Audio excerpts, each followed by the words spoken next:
কখনো কোনো বাগানের কোনো বৃক্ষকে দেখেছেন যেখানে সুগন্ধি ফুল থাকে, রসালো ফল থাকে?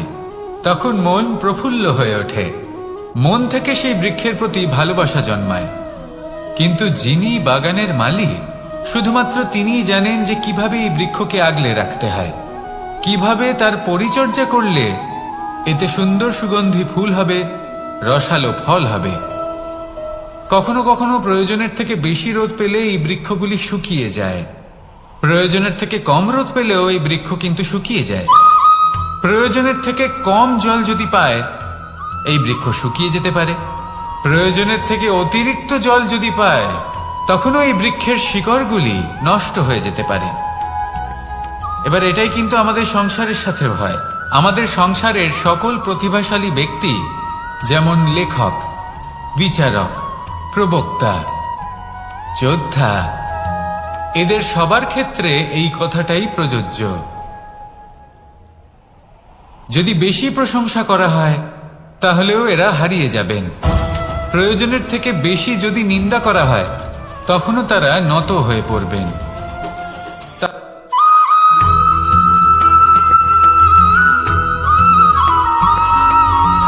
পঞ্চতত্ত্বের মধ্যে দ্বিতীয় তত্ত্ব হল ধরণী, ভূমি, যাকে আমরা ধরণী মাতা বলি।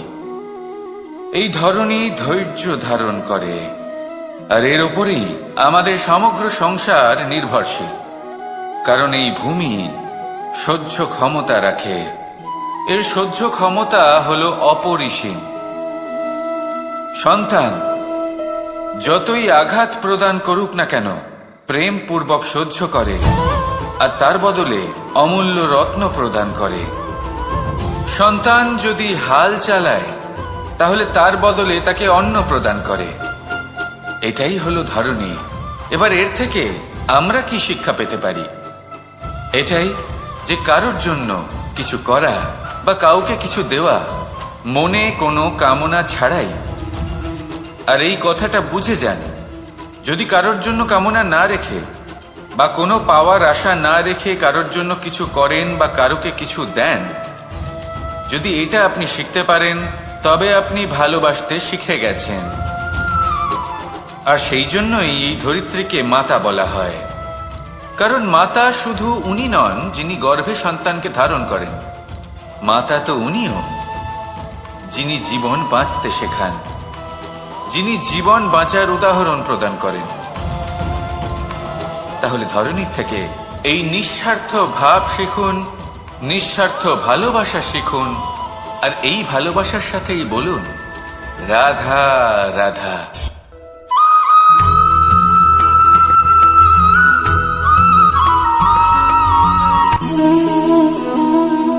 নিয়তি। রাধা আমাকে বলে, কৃষ্ণ, যদি তুমি জানো যে নিয়তিতে কি আছে, তাহলে তাকে বদলে দাও না কেন? মহাদেব আমাকে বলেন যে শ্রীকৃষ্ণ, যদি আপনি এটা জানেন যে সাম্বের নিয়তি এটাই, তাহলে আপনি তাকে বদলানোর চেষ্টা কেন করেন? কেন? কারণ আমি একজন পিতা, আর পিতার কর্তব্য এটাই, তিনি যেন সম্ভাব্য সব চেষ্টা করেন নিজের সন্তানের মঙ্গলের জন্য। নিয়তি আমি জানি, কিন্তু এটাও আমি জানি যে কর্মের থেকে বড় আর কোনো নিয়তি হতে পারে না। অভিজ্ঞতাও রয়েছে যে কর্মের হাতে নিয়তির এই চক্র বদলে যেতে পারে। তাই জীবনে যদি আপনার কখনো এমন মনে হয় যে এটা তো অসম্ভব, তখনও চেষ্টা করা কখনোই ছাড়বেন না। কে বলতে পারে আপনারই কর্মের কোনো এক বীজ হয়তো নিয়তির চাকায় আটকে গেল, আর নিয়তিকে নিজের পথ পাল্টাতে হলো, ঠিক কিনা? সেই জন্য নিয়তিকে ভাগ্য মেনে নিয়ে চুপ করে বসে থাকবেন না। নিজের নিয়তি স্বয়ং নিজের কর্মের দ্বারা নির্ধারিত করুন, কারণ আপনার এই কর্মের ওপরেই আপনার অধিকার রয়েছে। আর এই অধিকারকে নিয়তি অনেক সময় সম্মানও করে। তাহলে আসুন আর আমার সাথে ভালোবেসে বলুন রাধা রাধা।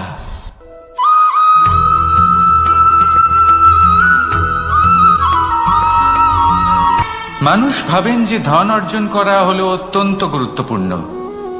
তিনি আজীবন ধন অর্জন করতে থাকেন, ধন অর্জন করার চেষ্টা করতে থাকেন।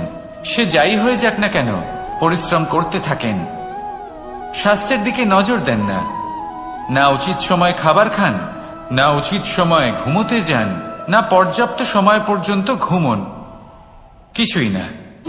ধন অর্জন করতেই থাকেন, আর কিছু সময় পরে যখন তিনি অসংখ্য ধন লাভ করে ফেলেন তখন তার সাথে ওনার শরীরে অনেক রোগ বাসা বাঁধে। এইসব রোগের উপচার করতে করতে সেই সমস্ত ধন যা উনি অর্জন করেছেন তা তিনি ব্যয় করে ফেলেন। শেষ পর্যন্ত কি হয়? আমরা যেভাবে এসেছি ঠিক সেইভাবেই ফিরে যাই, ধন এখানেই থেকে যায়। দেখুন, একটা অত্যন্ত গুরুত্বপূর্ণ কথা রয়েছে যে আপনার বোঝা উচিত। এই যে ধন, তার ব্যবহার করুন জীবনকে আরো ভালো করে তোলার জন্য। ধনের সদ্ব্যবহার করা উচিত, এমন যেন না হয় এই ধন আপনাকে ভোগ করে ফেলে।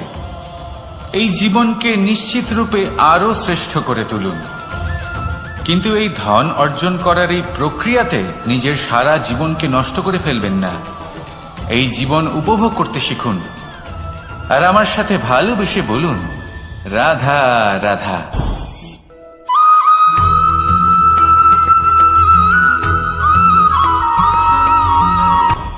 আপনি কখনো পর্বতের শিখরে উঠেছেন? আপনি দেখতে পাবেন পর্বতের পদতলে প্রচুর সুন্দর ফুল রয়েছে, সবুজ বনানী রয়েছে। যত আপনি উপরে উঠতে থাকবেন তত ফুল কমতে থাকবে, সবুজ বনানী কমতে থাকবে। আরো কিছুটা উপরে উঠলে কাঁটা জাতীয় গাছ দেখতে পাবেন, শুকনো গাছ দেখতে পাবেন। আরো যদি উপরে ওঠেন তাহলে পাষাণ দেখতে পাবেন। আরো উপরে উঠলে হিমখণ্ড দেখতে পাবেন। এই যে পর্বত, তা মনুষ্য জীবনের সব থেকে উত্তম উদাহরণ। মানুষ যখন সাফল্যের শিখরে পৌঁছতে চান, মহানুভবতার শিখরে পৌঁছতে চান, পথে যত আস্তে আস্তে উপরে উঠতে থাকেন ততই ভৌতিক বস্তু তার থেকে বিচ্ছিন্ন হতে থাকে। যদি তিনি সেই ভৌতিক বস্তুগুলি ত্যাগ না করতে পারেন তাহলে কখনোই সেই স্থানে পৌঁছতে পারবেন না। আর মানুষ যদি উচিত ত্যাগ করতে পারেন, পথে অগ্রসর হতে থাকেন, এগোতে থাকেন, তাহলে একদিন না একদিন তিনি মহানুভবতার, জ্ঞানের, সাফল্যের হিমের স্বাদ অবশ্যই লাভ করবেন। মনে রাখবেন, মানব জীবনে ত্যাগ হলো অত্যন্ত গুরুত্বপূর্ণ অংশ। আসুন আমার সাথে ভালোবেসে বলুন, রাধা রাধা।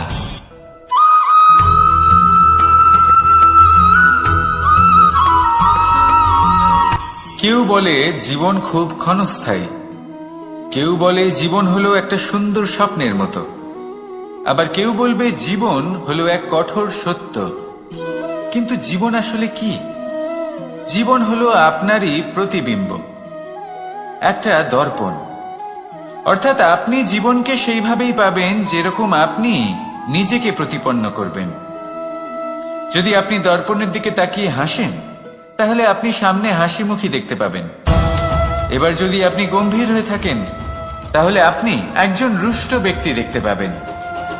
শেষে সবথেকে বেশি গুরুত্বপূর্ণ হলো আপনার চেষ্টা। আপনাকে সবসময় চেষ্টা করতে হবে যাতে আপনি নিজেকে প্রসন্ন এবং ইতিবাচক মনোভাবে রাখেন। এটা হলো আপনারই উত্তরদায়িত্ব, তাকে পালন করুন। এই মনকে প্রসন্ন রাখুন, এই সংসারকে সুন্দর বলে মনে হবে। আর এই মন প্রসন্ন হয়ে বলবে, রাধা রাধা।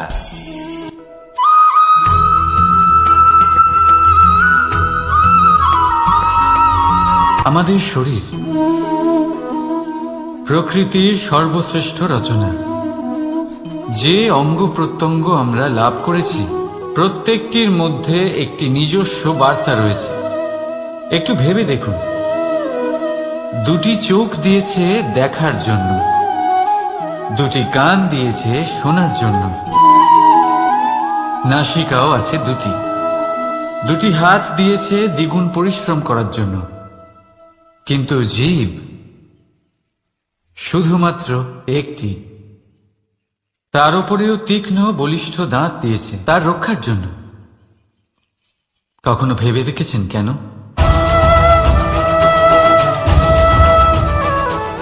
কারণ শব্দ আর শব্দের প্রয়োগ মানুষের সবচেয়ে বড় অস্ত্র, যার প্রয়োগ যত ভেবে চিন্তে করা যায় মানুষ তার জীবনে ততটাই উপরে উঠতে পারে।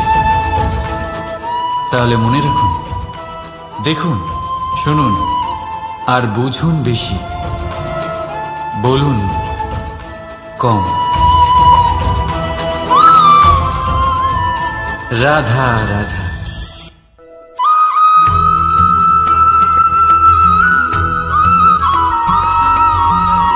জীবন কিসের উপর নির্ভরশীল? ধনের ওপর। বৈভবের অনুভব যদি আপনি করতে চান তাহলে তা পাবেন শুধু একতার দ্বারা, সংগঠনের দ্বারা। যদি আপনাকে উদাহরণ দিই, নিজের এই হাতটাকে দেখুন, 5টা আঙুল রয়েছে। কোনো একটা বস্তুকে নিজের একটা আঙুল দ্বারা তুলে ধরার চেষ্টা করে দেখুন, বড়ই কষ্ট হবে। তখন আপনি বুঝতে পারবেন যখন এই 5টি আঙুল একত্রিত হয় তখন কোনো কাজ কতটা সহজ হতে পারে। এটাই হলো শক্তি একতার। সব থেকে ভালো উদাহরণ যদি আপনাকে দিই তাহলে বাঁশি। এই বাঁশি থেকে অত্যন্ত মধুর সুর নির্গত হয় যা সবার মন প্রসন্ন করে দেয়। এই কথা সত্যি, কিন্তু এই বাঁশি আমি একটা বা দুটো আঙুল দিয়ে বাজাতে পারবো না। আমাকে প্রত্যেকটা আঙুল ব্যবহার করতেই হবে, তবেই এর থেকে মধুর সুর নির্গত হবে যা সকলকে প্রসন্ন করবে, ঠিক কিনা?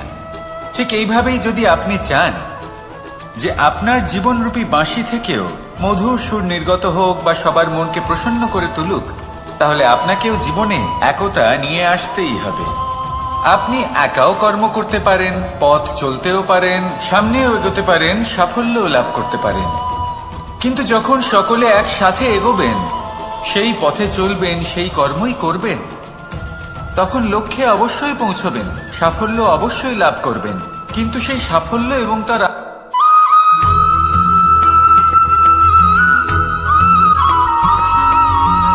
এই সংসারে সব থেকে বেশি কোমল বস্তু হলো রেশম। এই রেশম এতটাই কোমল হয় যে এর পুরো একটা থান শুধুমাত্র একটা হাতে ধরা সম্ভব। কখনো ভেবে দেখেছেন এই রেশম কিভাবে হয়? একটি কীট তার লালার দ্বারা উৎপন্ন হয়। এই কীট সেই রেশমকে পাক দিতে থাকে, পাক দিতেই থাকে, আর আস্তে আস্তে তার মধ্যেই জড়িয়ে পড়ে। শেষে ওর এই সুন্দর অমূল্য সৃষ্টি রেশমের এই সুতো তার নির্মাণ কার্য পূর্ণ হয়, কিন্তু তাতেই ও নিজে বন্দী হয়ে যায়। নিজেরই মায়াজালের এই বন্দী গৃহে নিজেই ফেঁসে যায়। এবার এই সুতোকে ব্যবহারযোগ্য করে তোলার জন্য এই কীটগুলিকে এই কবচের সাথেই ফুটন্ত জলে ফেলে দেওয়া হয়।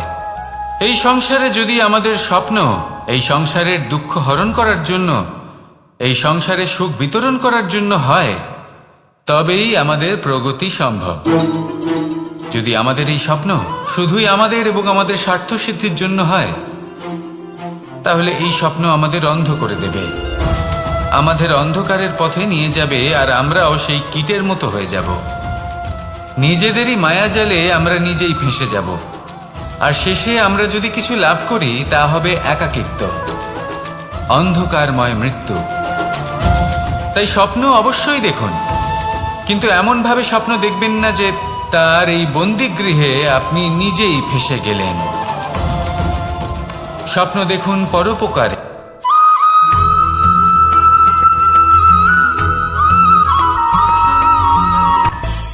মানুষের মধ্যে একটা বিচিত্র প্রবৃত্তি থাকে, অন্য সকলের বিষয়ে, তাদের জীবনের বিষয়ে, তাদের ব্যক্তিত্বের বিষয়ে, তাদের ভবিষ্যতের বিষয়ে অনুমান করা। এটা হলো অনুচিত। কারোর অতীতকালকে দেখে লোকে ভবিষ্যৎ বলে দিতে পারেন, বর্তমানকে দেখে ভবিষ্যতের বিষয়ে অনুমান করে ফেলেন।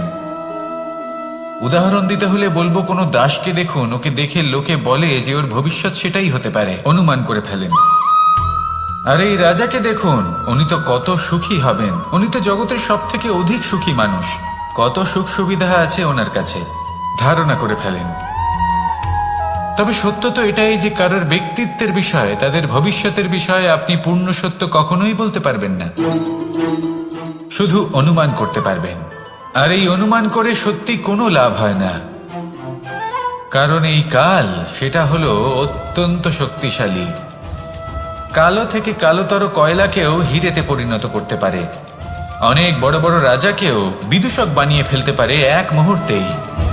তাহলে আপনি অনুমান করে কি লাভ? কি পেলেন অনুমান করে? সেই জন্য কারোর বিষয়ে কোনো অনুমান করবেন না, তার ভবিষ্যতের বিষয়ে অনুমান করতে যাবেন না, কারোর বিষয়ে কোনো ধারণা করে নেবেন না। কিছু করতে হলে ভালোবাসুন, সবার মধ্যে ভালোবাসা ছড়ান, সবার মধ্যে ধন্যাত্মক ভাব ছড়ান। এই মন প্রসন্ন হয়ে বলবে, রাধা রাধা।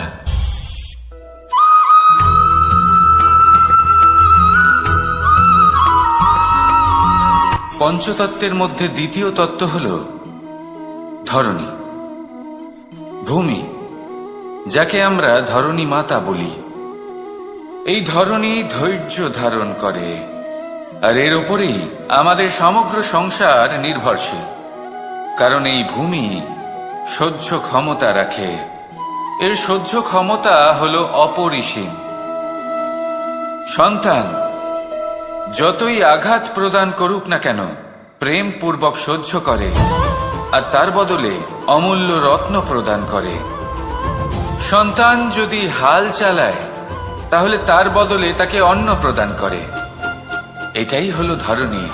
এবার এর থেকে আমরা কি শিক্ষা পেতে পারি? এটাই যে কারোর জন্য কিছু করা বা কাউকে কিছু দেওয়া মনে কোনো কামনা ছাড়াই। আর এই কথাটা বুঝে যান, যদি কারোর জন্য কামনা না রেখে বা কোনো পাওয়ার আশা না রেখে কারোর জন্য কিছু করেন বা কারোকে কিছু দেন, যদি এটা আপনি শিখতে পারেন, তবে আপনি ভালোবাসতে শিখে গেছেন। আর সেই জন্যই এই ধরিত্রীকে মাতা বলা হয়। কারণ মাতা শুধু উনি নন যিনি গর্ভে সন্তানকে ধারণ করেন, মাতা তো উনিও যিনি জীবন বাঁচতে শেখান, যিনি জীবন বাঁচার উদাহরণ প্রদান করেন। তাহলে ধরণীর থেকে এই নিঃস্বার্থ ভাব শিখুন, নিঃস্বার্থ ভালোবাসা শিখুন, আর এই ভালোবাসার সাথেই বলুন, রাধা রাধা।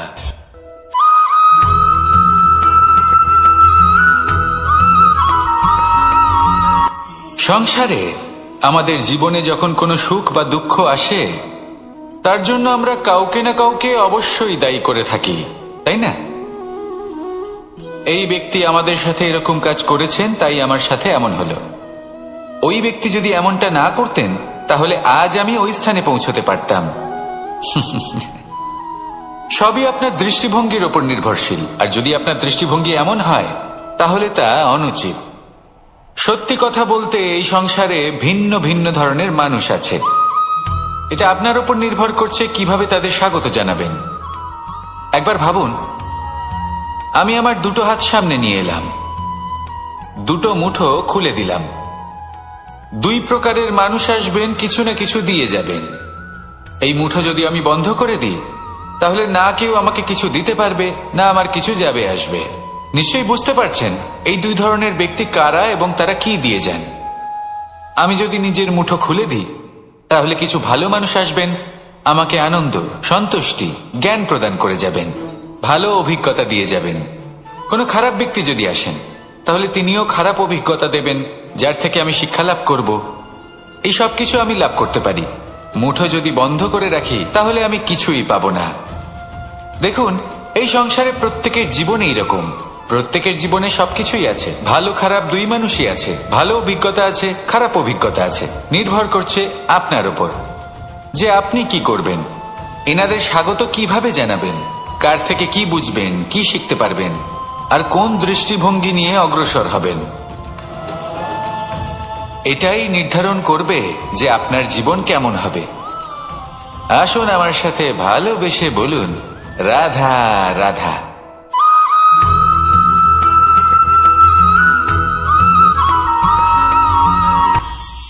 এটা হলো ধান গাছ। এর থেকে যে চাল উৎপন্ন হয় তা মানুষ গ্রহণ করেন। আর এটা কি? এ হলো জংলি ঘাস। একবার ভেবে দেখুন, যদি এই জংলি ঘাস ধান গাছের আশেপাশে থাকে, তাহলে কি হবে? ধান উৎপন্ন হতে পারবে? তা উৎকৃষ্ট হতে পারবে? আমরা কি তা গ্রহণ করতে পারবো? কখনোই নয়। এই জংলি ঘাস ধানকে নষ্ট করে দেবে, কিন্তু নিজে জীবিত থাকবে। এটাই হলো আজকের শিক্ষা।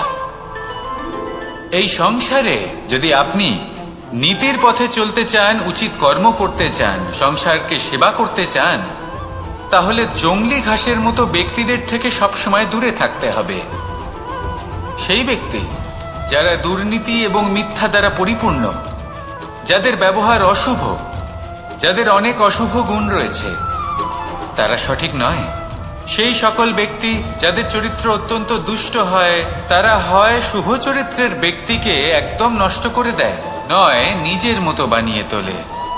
তাই যদি আপনি নীতির পথে চলতে চান, এই সংসারের জন্য শুভ কর্ম করতে চান, তাহলে সেই সঙ্গ লাভ করুন যে সঙ্গ জ্ঞানে পরিপূর্ণ, যাদের মধ্যে অনেক গুণ আছে, যাদের থেকে প্রতিদিন কিছু শিখতে পারবেন।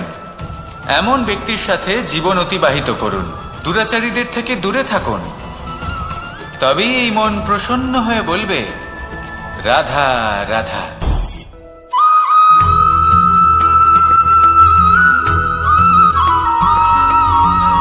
মানুষের মানসিকতা এমন হয় যে সে যতটা করে আশা করে যে তার থেকে অনেক বেশি তার বদলে সে পাবে। দেখুন, সবকিছুই আপনার ভাবনা চিন্তার উপর নির্ভর করছে। আপনি যদি ফলের বিষয়ে ভেবে কর্ম করতে থাকেন, তাহলে সেটা অনুচিত। জীবনের আসল আনন্দ হল নিজের কর্ম করতে থাকা, ফলের চিন্তা করা উচিত নয়। যদি আপনি এরকম ভাবেন যে আমি এতটা করছি, আমার এতটা পাওয়া উচিত, সেই ভাবনা অনুচিত। যদি আপনি সেবার মানসিকতা নিয়ে কর্ম করতে থাকেন, কর্মচক্রে প্রবাহিত হন, যদি আপনি এমন ভাবনা রাখেন যে আমি এতটা পাচ্ছি, তাই এর থেকে অনেক বেশি আমি কর্ম করব, তাহলে নিশ্চিত রূপে আপনি যতটা করছেন তার থেকে অনেক বেশি আপনি পাবেন। আপনার আশার থেকে অনেক বেশি আপনি পাবেন। শুধু জীবনে অনেক বেশি কাজ করতে থাকুন, ফলের চিন্তা করবেন না। আর মনে রাখবেন, এই ভাবনাই সব থেকে বড় বীজ। কর্মের উপর বিশ্বাস রাখুন। জীবনে যা যা আপনি চান সবই সুখময় হবে। আসুন আর আমার সাথে ভালোবেসে বলুন, রাধা রাধা।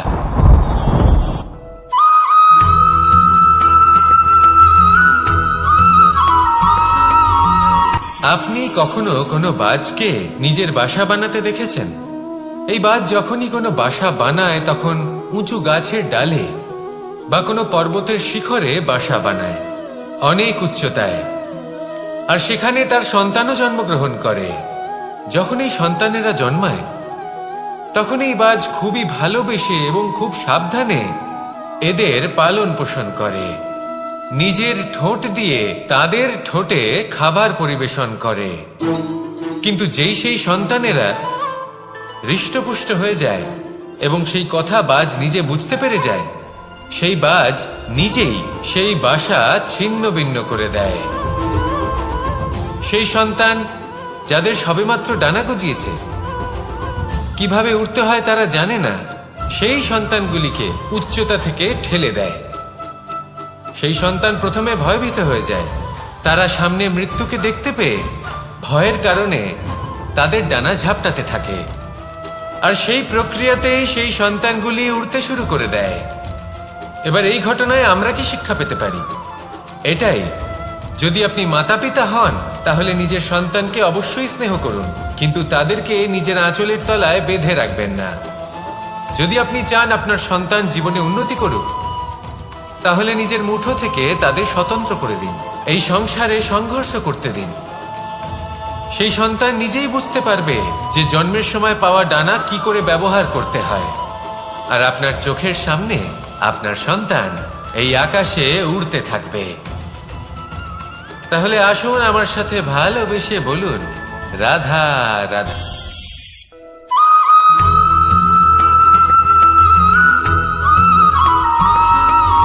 বসন্ত ঋতু, এই সময় মন আনন্দে ভরে থাকে। এমন মনে হয় যেন আমরা আকাশে বিচরণ করতে চলে যাই, কিন্তু সেটা তো সম্ভব নয়। সেই জন্য হয়তো আমরা ঘুড়ি ওড়াই, এই ঘুড়িকে নিজেদের প্রতিরূপ মনে করে। এবার অনেক মানুষ আছেন যারা ঘুড়ি ওড়ান, কিন্তু এই কর্মের সারমর্ম কি সেটা কজন বুঝতে পারেন? আপনি এটা মনে করুন যে আপনি হলেন সেই ঘুড়ি, আর এই সুতো যিনি ধরে রয়েছেন তিনি হলেন পরমাত্মা। আর এই সুতো যেখান থেকে শুরু হয় সেই লাটাই হলো আমাদের কর্মচক্র। এবার আপনি নিজেই অনুমান করুন যে এই উড়ান কার ওপর নির্ভরশীল, পরমাত্মার ওপর আর আপনার কর্মের ওপর। যদি পরমাত্মা আপনার হাত ধরে থাকেন, আপনার সাথে থাকেন, যদি আপনি শুভ কর্ম করতে থাকেন, আপনি এই আকাশে উড়তে থাকবেন। কিন্তু কোথাও যদি পরমাত্মার সাথে এই বন্ধন ছিন্ন হয়, আপনার কর্মচক্র খারাপ হয়ে যায় বা থেমে যায়, তাহলে আপনার এই ঘুড়ি কেটে যাবে আর দূরে কোনো গাছের ডালে গিয়ে আটকে যাবে। তাই শুধুমাত্র ঘুড়ি ওড়াবেন না, তার থেকে শিখুন, পরমাত্মার সাহচর্যে থাকুন, সবসময় শুভ কর্ম করতে থাকুন আর সবসময় এই আকাশে উড়তে থাকুন। আসুন আর আমার সাথে ভালোবেসে বলুন, রাধা।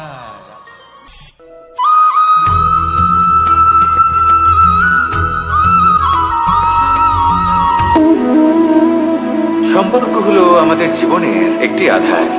কিছু সম্পর্ক এমন যা আমরা জন্মসূত্রে লাভ করি, যেমন পরিবার, মা, বাবা। কিছু সম্পর্ক আছে যা আমরা জীবনে অর্জন করে থাকি, তা সে প্রেমের হোক, স্নেহের হোক বা বন্ধুত্বের। এই সকল সম্পর্ক লাভ করার বা গড়ে তোলার 5টি ধাপ রয়েছে। প্রথম ধাপ, কোনো ব্যক্তির সাথে আলাপ হওয়া, তার সাথে কথা বলা বা তাকে দেখা। দ্বিতীয় ধাপ, সে ব্যক্তিকে আমাদের ভালো লাগা। তৃতীয় ধাপ, আমাদের এটা চাইতে শুরু করা যে জীবনে এই ব্যক্তি যেন আমাদের বন্ধু হন, আমাদের জীবনে থাকেন, বা আমাদের কাউকে ভালোবেসে ফেলা আর এটা আমাদের ভাবা বা চাওয়া যে সেই ব্যক্তি যেন আজীবন আমার সাথে থাকেন, আমার জীবনে আমার সাথী হয়ে। চতুর্থ ধাপ, লাভ করা। এবার এই ধাপটি অনেক মানুষের পক্ষেই খুবই সরল হয়, বড়ই সরলভাবে নিজেদের সঙ্গীকে লাভ করে থাকেন। কিছু মানুষের জন্য এই ধাপ অত্যন্ত কঠিন হয়ে থাকে।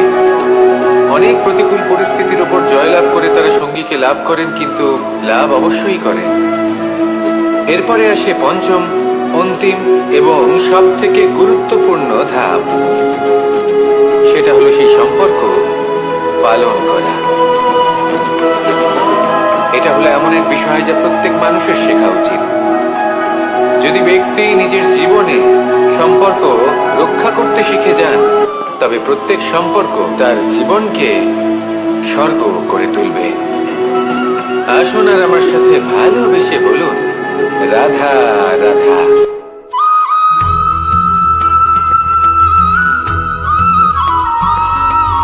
জীবনে যখন কোনো ব্যক্তি নিজের লক্ষ্য প্রাপ্তির জন্য নিরন্তর পরিশ্রম করতে থাকেন, চেষ্টা করতে থাকেন, তখন তিনি কষ্ট অনুভব করেন। কখনো শারীরিক কষ্ট, কখনো মানসিক কষ্ট। এবার উনি এটা ভাবতে থাকেন যে আমি কি উচিত করছি নাকি অনুচিত করছি। কারণ অন্যদিকে এমন একজন ব্যক্তিও আছেন যিনি একদমই পরিশ্রম চেষ্টা করছেন না। তিনি মদিরা পান করেন, বিলাসিতায় জীবন কাটান, অলস প্রকৃতির হয়ে ওঠেন, নিদ্রাতে বিলীন হয়ে থাকেন আর ভাবেন যে তিনি সুখ লাভ করছেন। কিন্তু এরকম কেন হয়? কারণ যখন আমরা সৎ পথে থাকি, উচিত পথে চলি, লক্ষ্য প্রাপ্ত করার জন্য চেষ্টা করতে থাকি, তখন আমাদের ভেতরে থাকা নেতিবাচক শক্তি এবং পাপ এই দেহকে ত্যাগ করে দেয়।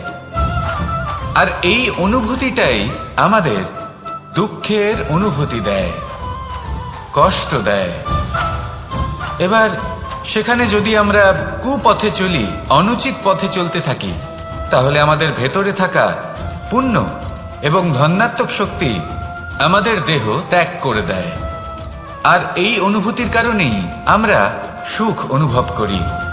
কিন্তু কখনো ভাববেন যে এই সুখ বেশি সময় পর্যন্ত থাকে না।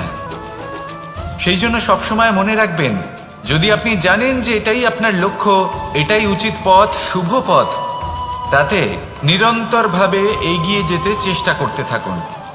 এই কষ্ট আপনাকে সুখের পরাকাষ্ঠায় কখন পৌঁছে দেবে তা আপনি জানতেই পারবেন না।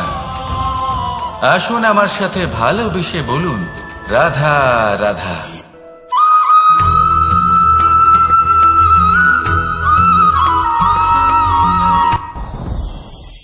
সাথী। সাথী এই শব্দটির ব্যাখ্যা কে কিভাবে করে? মিত্র, সখা, বন্ধু। কিন্তু অর্থ একটাই, তিনি যিনি আপনার সঙ্গী হন আর তিনি যার সাথী আপনি হন। এবার সব থেকে বড় প্রশ্ন হলো এটাই যে তিনি কে হতে পারেন যাকে আপনি আপনার সাথী বলে মেনে নিতে পারেন, নিজের সখা, নিজের মিত্র, নিজের বন্ধু মেনে নিতে পারেন। আপনার সাথী হলেন তিনি যিনি দুঃখের সময় আপনার পাশে থাকবেন, আপনার হাত ধরে থাকবেন। আপনার সাথী হলেন তিনি যার হাত আপনি নিজের সুখের দিনে ধরে থাকবেন। সেই সাথীরই হাত ধরুন যিনি দুঃখে সবসময় আপনাকে সাহায্য করার জন্য তৎপর হয়ে থাকেন, আপনার পাশে থাকেন, আর যাকে সুখের দিনে আপনি আপনার সাথে রাখতে পারেন। আর যখন আপনার সাথে আপনার এই সাথী থাকবে তখন আপনি এটা বুঝবেন যে যখন জীবনে দুঃখ আসে তখন এই দুঃখ কমে যায়, সবার মধ্যে ভাগ হয়ে যায়। আর যদি তখন সুখ আসে তাহলে সেটা সবার উপস্থিতিতে আরো বেড়ে যায়। এটাই হলো প্রেম, এটাই হলো ভালোবাসা, এটাই হলো সঙ্গ। যেমন সম্পর্ক আমার আর রাধার মাঝে। তাহলে আসুন আর আমার সাথে ভালোবেসে বলুন, রাধা রাধা।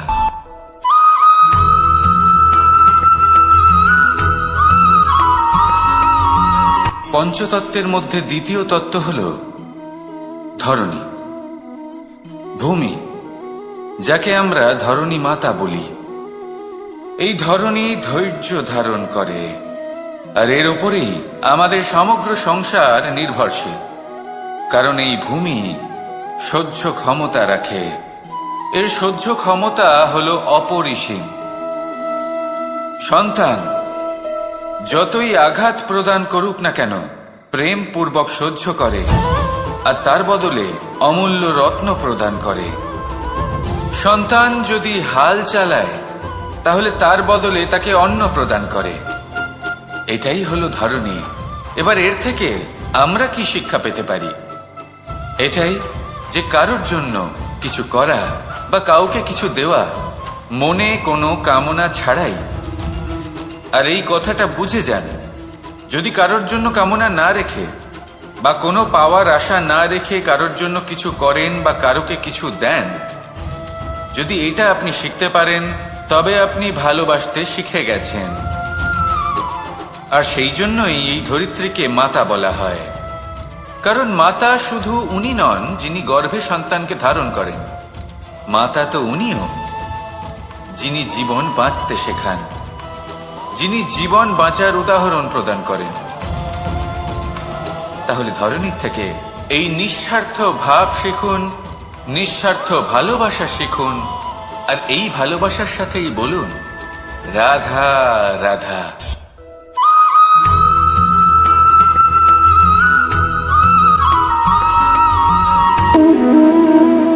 সম্পর্ক হলো আমাদের জীবনের একটি আধার।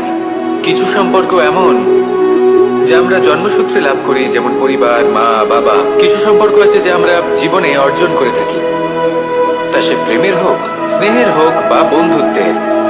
এই সকল সম্পর্ক লাভ করার বা গড়ে তোলার 5টি ধাপ রয়েছে। প্রথম ধাপ, কোনো ব্যক্তির সাথে আলাপ হওয়া, তার সাথে কথা বলা বা তাকে দেখা। দ্বিতীয় ধাপ, সে ব্যক্তিকে আমাদের ভালো লাগা। তৃতীয় ধাপ, আমাদের এটা চাইতে শুরু করা যে জীবনে এই ব্যক্তি যেন আমাদের বন্ধু হন, আমাদের জীবনে থাকেন, বা আমাদের কাউকে ভালোবেসে ফেলা। আর এটা আমাদের ভাবা বা চাওয়া যে সেই ব্যক্তি যেন আজীবন আমার সাথে থাকেন, আমার জীবনে আমার সাথী হয়ে। চতুর্থ ধাপ, লাভ করা। এবার এই ধাপটি অনেক মানুষের পক্ষেই খুবই সরল হয়, বড়ই সরল ভাবে নিজেদের সঙ্গীকে লাভ করে থাকেন। কিছু মানুষের জন্য এই ধাপ অত্যন্ত কঠিন হয়ে থাকে। অনেক প্রতিকূল পরিস্থিতির উপর জয়লাভ করে তারা সঙ্গীকে লাভ করেন, কিন্তু লাভ অবশ্যই করেন। এরপরে আসে পঞ্চম, অন্তিম এবং সব থেকে গুরুত্বপূর্ণ ধাপ। সেটা হলো সেই সম্পর্ক পালন করা। এটা হলো এমন এক বিষয় যা প্রত্যেক মানুষের শেখা উচিত। যদি ব্যক্তি নিজের জীবনে সম্পর্ক রক্ষা করতে শিখে যান, তবে প্রত্যেক সম্পর্ক তার জীবনকে স্বর্গ করে তুলবে। আসুন আর আমার সাথে ভালোবেসে বলুন, রাধা রাধা।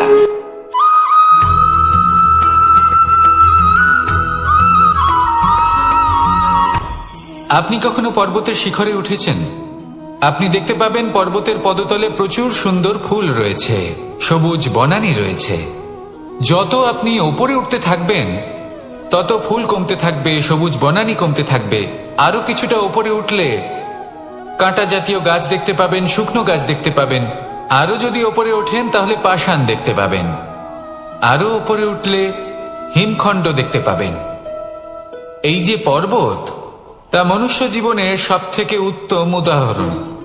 মানুষ যখন সাফল্যের শিখরে পৌঁছতে চান, মহানুভবতার শিখরে পৌঁছতে চান, পথে যত আস্তে আস্তে উপরে উঠতে থাকেন, ততই ভৌতিক বস্তু তার থেকে বিচ্ছিন্ন হতে থাকে।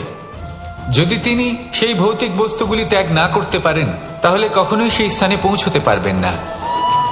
আর মানুষ যদি উচিত ত্যাগ করতে পারেন, পথে অগ্রসর হতে থাকেন, এগোতে থাকেন, তাহলে একদিন না একদিন তিনি মহানুভবতার, জ্ঞানের, সাফল্যের হিমের স্বাদ অবশ্যই লাভ করবেন। মনে রাখবেন, মানব জীবনে ত্যাগ হলো অত্যন্ত গুরুত্বপূর্ণ অংশ। আসুন আমার সাথে ভালোবেসে বলুন, রাধা রাধা।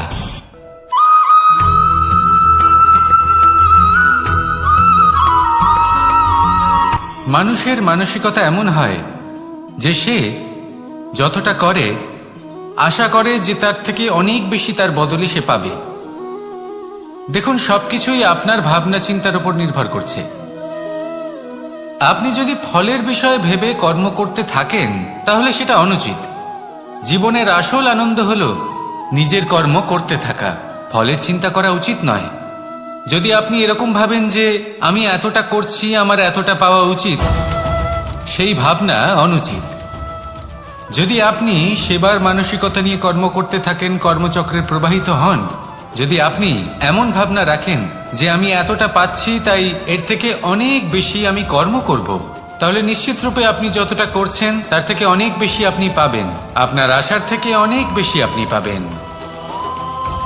শুধু জীবনে অনেক বেশি কাজ করতে থাকুন, ফলের চিন্তা করবেন না। আর মনে রাখবেন, এই ভাবনাই সব থেকে বড় বীজ। কর্মের উপর বিশ্বাস রাখুন। জীবনে যা যা আপনি চান সবই সুখময় হবে। আসুন আর আমার সাথে ভালোবেসে বলুন, রাধা রাধা।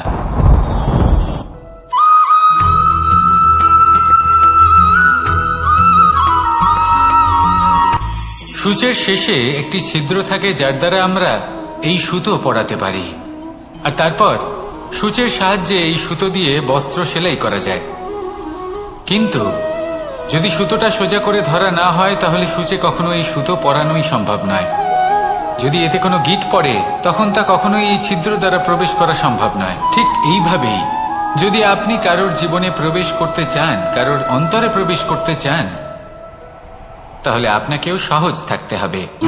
এতে কোনো গিঁট থাকলে চলবে না। অর্থাৎ মনে যাতে কোনো মালিন্য না থাকে, যেন কোনো কুচিন্তা না থাকে। যদি এসব থাকে, তাহলে আপনি কখনো কারোর জীবনে প্রবেশ করতে পারবেন না। আর যদি কোনোভাবে আপনি প্রবেশ করেও যান, তাহলে তার মনে ঘর করতে পারবেন না। নিজেকে এই সুতোর মতন করে তুলুন, সহজ। মনে যেন কোনো কুচিন্তা না থাকে, সবার প্রতি যেন সদ্ভাবনা থাকে, শুভ চিন্তা থাকে। এমনটা করতে থাকুন। এমন একটা দিন আসবে যেদিন এই সমস্ত সংসারের ব্যক্তির মনে আপনি বাস করবেন। আর তখন এই মন প্রসন্ন হয়ে বলবে, রাধা রাধা।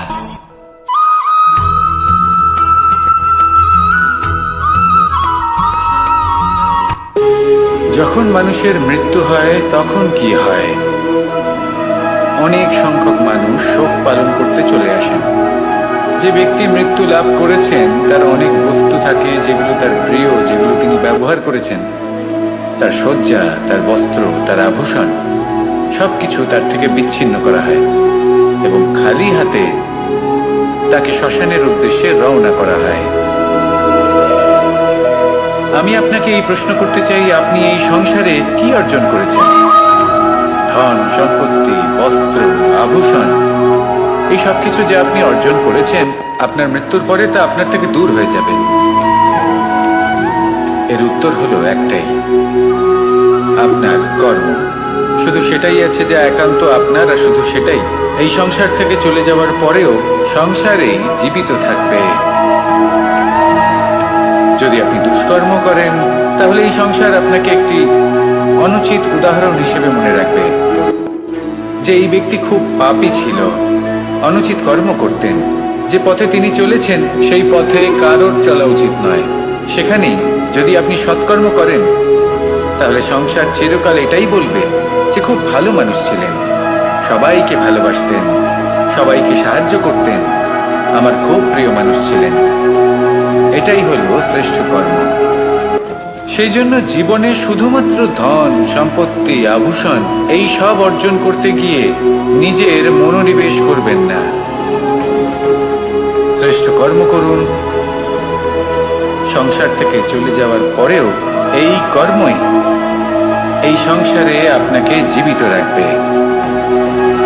আসুন আমার সাথে ভালোবেসে বলুন, রাধা রাধা।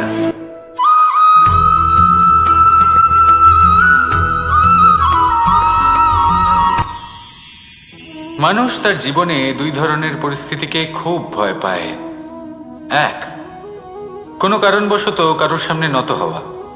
দুই, কোনো কারণে নিজের চরিত্র থেকে, নিজের মূল্যবোধ থেকে বিচ্যুত হওয়া। এবার কেন হয় এরকম যে কথায় কথায় কারোর সামনে নত হতে হয়? কেন বারংবার নিজের চরিত্র থেকে চ্যুত হতে হয়? এরকম কেন হয়? এটা তখনই হয় যখন আমাদের শিক্ষা এবং মূল্যবোধের অভাব থাকে। যদি মানুষের মধ্যে প্রকৃত শিক্ষা থাকে, তাহলে এই সংসারে কোনো সময় এবং কারোর সামনেই নত হওয়ার কোনো প্রয়োজন নেই। যদি মানুষের মধ্যে মূল্যবোধ থাকে, তাহলে তাকে নিজের মূল্যবোধ বা চরিত্র থেকে বিচ্যুত হতে হয় না, তা সে যাই হয়ে যাক না কেন। কোনো বালককে যদি জন্ম থেকেই সুশিক্ষার অধিকারী করা হয়, শিক্ষিত করা হয়, মূল্যবোধের অধিকারী করা হয়, তবে সে এই সংসারে এমন কর্ম করবে যাতে সে নিজেকে, নিজের পরিবারকে, সমগ্র সমাজকে গর্বিত করতে পারে। শিক্ষা লাভ করুন, মূল্যবোধ লাভ করুন এবং আমার সাথে ভালোবেসে বলুন, রাধা রাধা।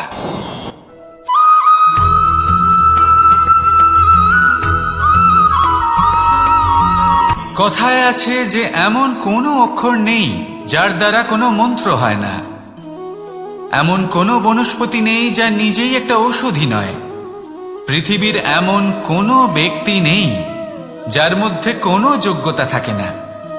শুধু প্রয়োজন হলো যে ব্যক্তিকে আমরা খুঁজে চলেছি তাকে সঠিকভাবে চিনে নেওয়া।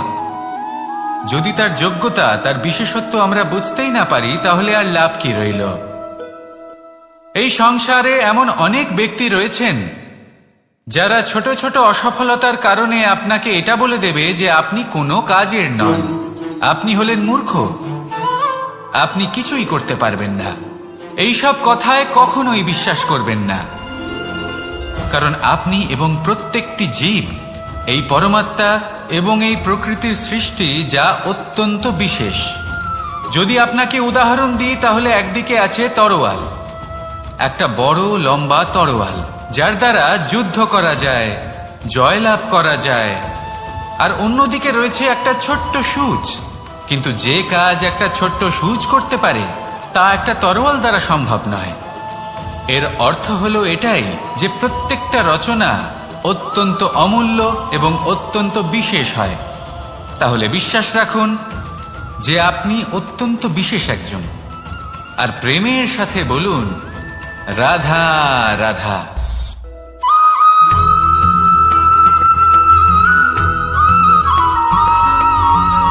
এই সংসারে কোনো বস্তু হোক বা ব্যক্তি হোক, তার একার গুরুত্ব কিন্তু খুব বেশি নয়। একটা উদাহরণ হিসেবে বৃষ্টির ফোঁটাকে ভেবে দেখুন। যদি একটি বৃষ্টির ফোঁটা হয় তাহলে তার খুব বেশি গুরুত্ব থাকে না, কিন্তু যখন সহস্র বৃষ্টির ফোঁটা মেঘের মধ্যে দিয়ে ঝরে পড়ে, তখন সেটা বর্ষার রূপ ধারণ করে। সেই বর্ষা যা এই প্রকৃতিকে শান্ত করে। সেইভাবেই পাথরের ছোট টুকরো তার খুব বেশি গুরুত্ব থাকে না, কিন্তু যখন অসংখ্য পাথরের টুকরো একত্রিত হয় তখন তা পর্বতের আকার ধারণ করে। সেইভাবেই কিছু মানুষ যখন একত্রিত হন তখন তৈরি হয় পরিবার, কিছু পরিবার যখন একত্রিত হয় তখন তৈরি হয় সমাজ, যখন অনেক সংখ্যক সমাজ একত্রিত হয় তখন তৈরি হয় রাজ্য। এবার এই রাজ্যের সবথেকে গুরুত্বপূর্ণ ব্যক্তি হতে পারেন রাজা, কিন্তু তাও সেই রাজা একা কিছু করতে পারেন না। যুদ্ধ লড়ার সময় তারও নিজের সৈন্যদলকে প্রয়োজন পড়ে। কিন্তু এই সংসারে এমন একজন ব্যক্তি আছেন যিনি একাই সব কাজ করতে থাকেন, এবং সেই ব্যক্তি হলেন মা। আমাদের জীবনে একজন পিতার ভূমিকা কিন্তু নিঃসন্দেহে অমূল্য, কিন্তু আমাদের সকলের জীবনে যে ভূমিকা একজন মায়ের তা অন্য কারোর থাকে না। একজন মা একাই সন্তানকে বড় করতে পারেন, সংস্কারী করে তুলতে পারেন, তার জন্য পরিশ্রম করেন। আর এত কিছু কাজ করার পরেও তার কাজের জন্য তিনি প্রশংসা অবশ্য পান না। উল্টে যদি সেই সন্তান অনুচিত পথে চালিত হয়, অনুচিত কর্ম করে, তখন সেই মাকেই অপবাদের পাত্র হয়ে উঠতে হয়। আমাদের জীবনে মায়ের যোগদান কতটা সেটা বুঝুন। আপনাকে বড় করে তোলার জন্য উনি কতটা পরিশ্রম করেছেন সেটা বুঝুন। আজ থেকে, এখন থেকে, এই মুহূর্ত থেকে মাকে সম্মান করতে শিখুন। যখন সময় পাবেন, যখন সুযোগ হবে, তখন তার প্রশংসা করুন, ওনারও ভালো লাগবে। আর মায়ের এই মমতার জন্য, তার এই ভূমিকার জন্য আসুন সবাই মিলে আমরা তাকে প্রণাম করি, আর সকলে মিলে ভালোবেসে বলি রাধা রাধা।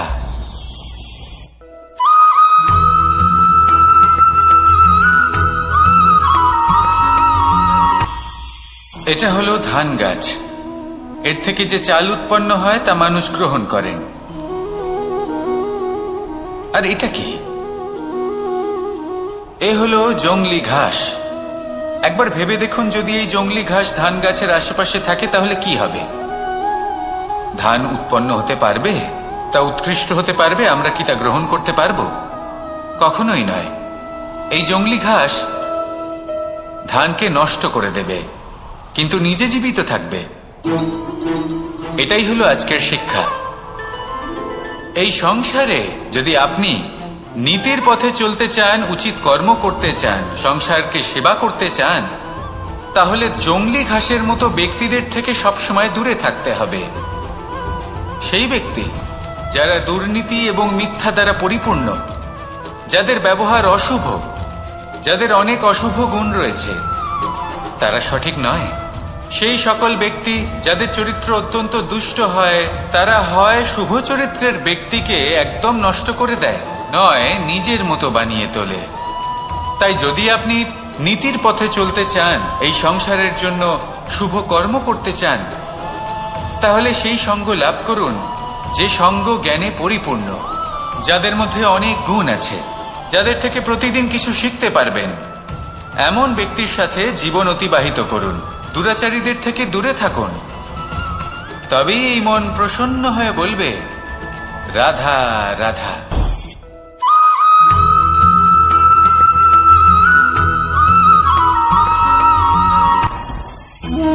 ভোজন। এবার ভোজন সংগ্রহ করার জন্য মানুষ কি না করেন, সব সময় চেষ্টা করতে থাকেন। ফসল উৎপাদনের জন্য অনেক পরিশ্রম করতে থাকেন, কিন্তু অনেক সময় অনেক পরিশ্রম করার পরেও ফসল ভালো উৎপাদন হয় না। এর কারণ কি? কারণ হলো এটাই যে আপনি পরিশ্রম হয়তো অনেক করেছেন, কিন্তু আপনার নজর তো সেই বীজের দিকে ছিলই না যা আপনি রোপণ করেছেন। সেই জন্য সব সময় কোনো বীজ রোপণ করার আগে তাকে পরখ করে দেখুন, তা অত্যন্ত আবশ্যক। আর সেইভাবেই যখনই কোনো কর্মের প্রশ্ন আসে, তাহলে সেখানে শুধুমাত্র পরিশ্রম যথেষ্ট নয়। সেই কাজের প্রতি আপনার কর্তব্য কি, আপনার উদ্দেশ্য কি, সেটা জানা হলো অত্যন্ত গুরুত্বপূর্ণ। তাই কর্ম করুন, কিন্তু সেই কর্মের প্রতি আপনার যা উদ্দেশ্য তার মাহাত্ম্য বুঝতে চেষ্টা করুন। তাহলে আসুন আমার সাথে ভালোবেসে বলুন, রাধা রাধা।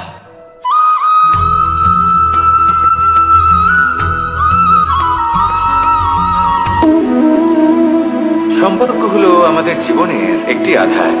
কিছু সম্পর্ক এমন যে আমরা জন্মসূত্রে লাভ করি, যেমন পরিবার, মা বাবা। কিছু সম্পর্ক আছে যে আমরা জীবনে অর্জন করে থাকি, তা সে প্রেমের হোক, স্নেহের হোক বা বন্ধুত্বের।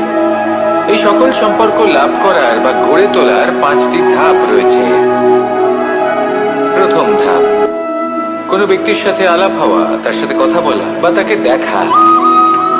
দ্বিতীয় ধাপ, সে ব্যক্তিকে আমাদের ভালো লাগা। তৃতীয় ধাপ, আমাদের এটা চাইতে শুরু করা যে জীবনে এই ব্যক্তি যেন আমাদের বন্ধু হন, আমাদের জীবনে থাকেন, বা আমাদের কাউকে ভালোবেসে ফেলা। আর এটা আমাদের ভাবা বা চাওয়া যে সেই ব্যক্তি যেন আজীবন আমার সাথে থাকেন, আমার জীবনে আমার সাথী হয়ে। চতুর্থ ধাপ, লাভ করা। এবার এই ধাপটি অনেক মানুষের পক্ষেই খুবই সরল হয়, বড়ই সরলভাবে নিজেদের সঙ্গীকে লাভ করে থাকে। কিছু মানুষের জন্য এই ধাপ অত্যন্ত কঠিন হয়ে থাকে। অনেক প্রতিকূল পরিস্থিতির উপর জয়লাভ করে তারা সঙ্গীকে লাভ করেন, কিন্তু লাভ অবশ্যই করেন। এরপরে আসে পঞ্চম, অন্তিম এবং সব থেকে গুরুত্বপূর্ণ ধাপ। সেটা হলো সেই সম্পর্ক পালন করা। এটা হলো এমন এক বিষয় যা প্রত্যেক মানুষের শেখা উচিত। যদি ব্যক্তি নিজের জীবনে সম্পর্ক রক্ষা করতে শিখে যান, তবে প্রত্যেক সম্পর্ক তার জীবনকে স্বর্গ করে তুলবে। আসুন আর আমার সাথে ভালোবেসে বলুন, রাধা রাধা।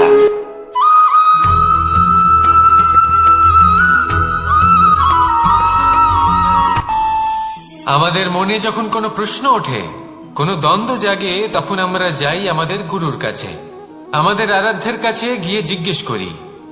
এইভাবেই একদিন আমি পৌঁছলাম আমার আরাধ্যের কাছে, আমার মহাদেবের কাছে, আর ওনাকে প্রশ্ন করলাম যে মহাদেব, জীবনে আনন্দ পাওয়ার, উৎসব পালনের, প্রেম ভাগ করে নেবার, জীবনকে উপভোগ করে নেওয়ার সর্বশ্রেষ্ঠ সময় কোনটা? মহাদেব হাসলেন আর উনি বললেন, জীবনে উৎসব পালনের সব থেকে শ্রেষ্ঠ দিন হল মৃত্যুর ঠিক আগের দিনটা। প্রেম ভাগ করে নেওয়ার সব থেকে শ্রেষ্ঠ মুহূর্ত হল মৃত্যুর ঠিক আগের মুহূর্ত। জীবনকে উপভোগ করে নেওয়ার সর্বশ্রেষ্ঠ প্রহর হল মৃত্যুর 1 প্রহর পূর্বে। তখন আমি চমকে গেলাম। আমি বললাম, কিন্তু মহাদেব, মৃত্যু তো অনিশ্চিত, আমরা জানিও না কবে আমাদের মৃত্যু হবে। মহাদেব আবার হাসলেন।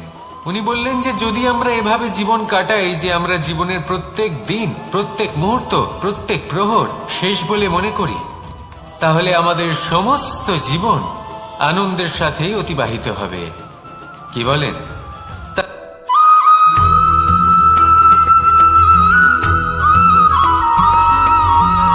এই সংসারে কোনো বস্তু হোক বা ব্যক্তি হোক, তার একার গুরুত্ব কিন্তু খুব বেশি নয়। একটা উদাহরণ হিসেবে বৃষ্টির ফোঁটাকে ভেবে দেখুন। যদি একটি বৃষ্টির ফোঁটা হয় তাহলে তার খুব বেশি গুরুত্ব থাকে না, কিন্তু যখন সহস্র বৃষ্টির ফোঁটা মেঘের মধ্যে দিয়ে ঝরে পড়ে, তখন সেটা বর্ষার রূপ ধারণ করে। সেই বর্ষা যা এই প্রকৃতিকে শান্ত করে। সেইভাবেই পাথরের ছোট টুকরো, তার খুব বেশি গুরুত্ব থাকে না, কিন্তু যখন অসংখ্য পাথরের টুকরো একত্রিত হয় তখন তা পর্বতের আকার ধারণ করে। সেইভাবেই কিছু মানুষ যখন একত্রিত হন তখন তৈরি হয় পরিবার, কিছু পরিবার যখন একত্রিত হয় তখন তৈরি হয় সমাজ, যখন অনেক সংখ্যক সমাজ একত্রিত হয় তখন তৈরি হয় রাজ্য।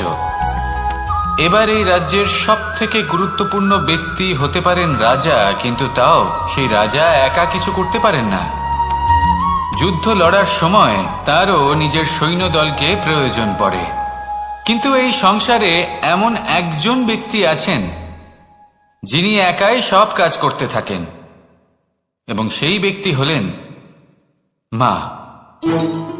আমাদের জীবনে একজন পিতার ভূমিকা কিন্তু নিঃসন্দেহে অমূল্য, কিন্তু আমাদের সকলের জীবনে যে ভূমিকা একজন মায়ের তা অন্য কারোর থাকে না। একজন মা একাই সন্তানকে বড় করতে পারেন, সংস্কারী করে তুলতে পারেন, তার জন্য পরিশ্রম করেন। আর এত কিছু কাজ করার পরেও তার কাজের জন্য তিনি প্রশংসা অবশ্য পান না। উল্টে যদি সেই সন্তান অনুচিত পথে চালিত হয়, অনুচিত কর্ম করে, তখন সেই মাকেই অপবাদের পাত্র হয়ে উঠতে হয়। আমাদের জীবনে মায়ের যোগদান কতটা সেটা বুঝুন। আপনাকে বড় করে তোলার জন্য উনি কতটা পরিশ্রম করেছেন সেটা বুঝুন। আজ থেকে, এখন থেকে, এই মুহূর্ত থেকে মাকে সম্মান করতে শিখুন। যখন সময় পাবেন, যখন সুযোগ হবে, তখন তার প্রশংসা করুন, ওনারও ভালো লাগবে। আর মায়ের এই মমতার জন্য, তার এই ভূমিকার জন্য আসুন সবাই মিলে আমরা তাকে প্রণাম করি, আর সকলে মিলে ভালোবেসে বলি, রাধা রাধা।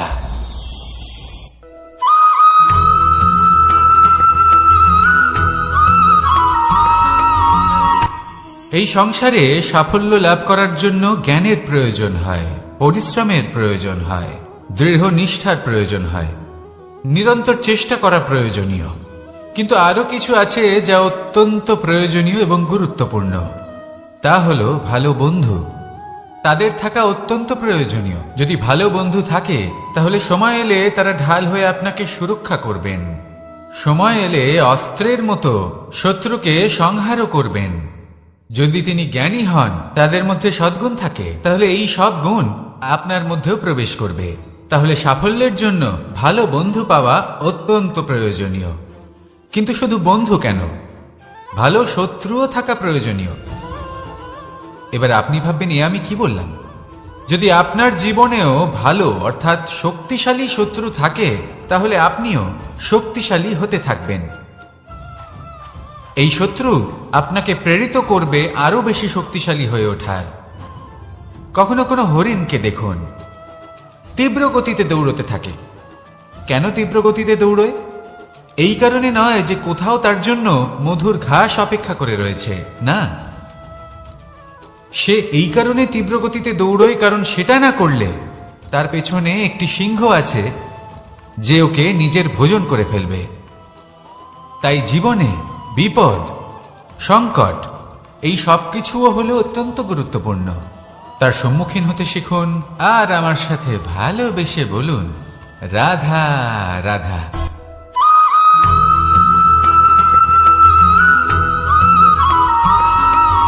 কথায় আছে, প্রত্যেক পুত্র তার পিতার প্রতিচ্ছবি হয়, আর সমস্ত প্রতিচ্ছবি চায় যেন সে তার অস্তিত্ব প্রাপ্ত করতে পারে।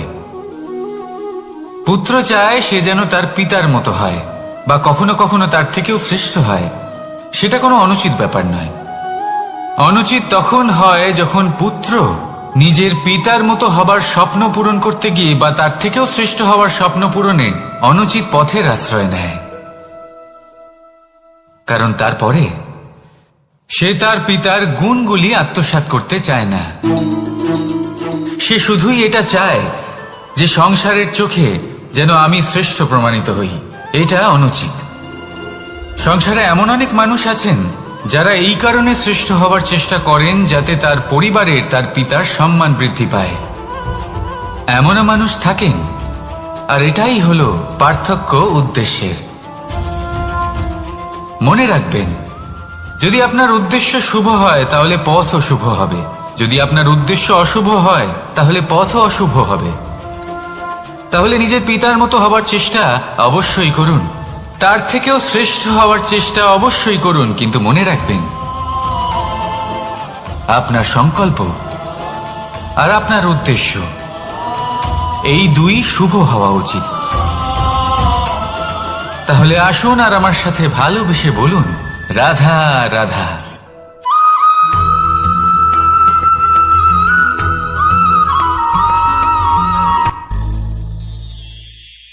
শিশিরের বিন্দু পাতার ওপর পড়ে আর তার গায়ে লেগে থাকে। পাতা তাকে শুষে নিতে পারে না, আর শেষ পর্যন্ত সে ঝরে পড়ে যায়। অন্যদিকে রয়েছে মেঘ এবং চাতক। এদের মধ্যে অনেক দূরত্ব থাকে। মেঘ থাকে আকাশে আর চাতক থাকে ধরিত্রীতে। কিন্তু যখন এই মেঘ থেকে বৃষ্টি ঝরে পড়ে, এই চাতক কিন্তু সেই জলই পান করে, নয়তো সে তৃষ্ণার্ত থেকে যায়। এবার অন্যদিকে দেখলাম শিশির বিন্দু আর পাতার এই সম্পর্ক। এরা খুব কাছাকাছি থাকে, ঘনিষ্ঠও থাকে। অন্যদিকে রয়েছে মেঘ এবং চাতকের সম্পর্ক, যাদের মধ্যে অনেক দূরত্ব থাকা সত্ত্বেও তারা খুব ঘনিষ্ঠ, তাই না? এই সারমর্ম খুব সরল। এই নৈকট্য, এই দূরত্ব, তা আপনার সম্পর্কে প্রভাব কিছুতেই ফেলতে পারে না। এই নৈকট্য, এই দূরত্ব, এসব হলো শুধুমাত্র মনের ব্যাপার।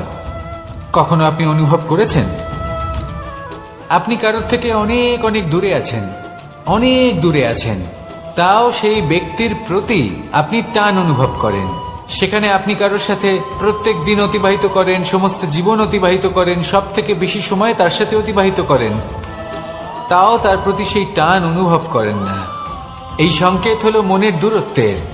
তাহলে মনের এই দূরত্ব দূর করুন আর আমার সাথে